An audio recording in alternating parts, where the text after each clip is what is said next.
Welcome to the final developer diary for F1 2010.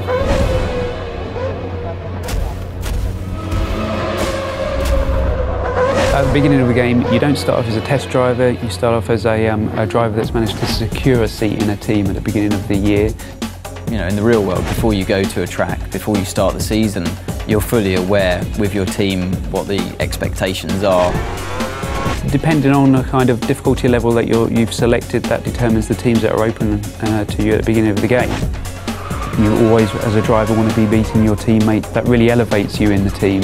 It also alerts the other teams to your ability. The garage is a key location in the game. You've got your animated crew working on your car, your race engineer feeding you intel. You've actually been lucky enough to have real race engineers get into the motion capture suits and really just perform the tasks that they do day to day. And it really is a great sensation when you come in there and you see your whole team around you and you really feel a part of that atmosphere.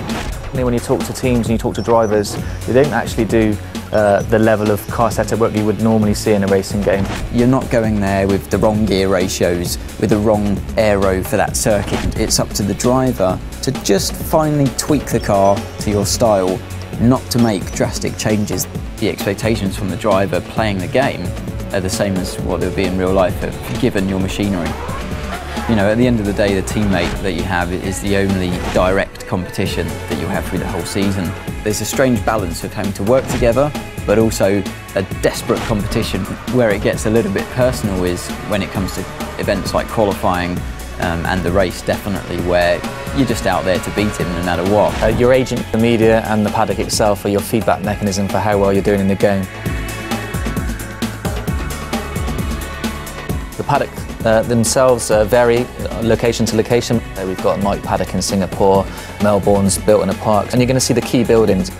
So the paddock's going to get busier, more press there, more pit girls hanging around, more rival drivers interested in you, the better you do on the track. We've got two different types of media in the game. You've got the impromptu media and you've got the press conference. When you speak to their characters in the press conference, it's usually about your race weekend performances. They're not so sensationalist. It's an easier ride for you, definitely, but it's still a moment of celebration. Impromptu characters hanging around the paddock lane, they're always willing to take your first comments when you come out of practice qualifying and race. The hardest thing, I think, is that if you've had a bad result, then you have to speak to the media and you have to remain calm and always say the right thing. You have to be a little careful of what you say to the media. Sometimes you'll say things in the heat of the moment. You're the only one that you can blame at the end of the day if you slip and open your mouth and say something you shouldn't have. You finished on the podium, it's 1, 2, 3. You can tell the press conference characters all about the race weekend. Those are all of the things that I want to try and portray in the game as what happens in real life. Way beyond any computer game I've ever played before.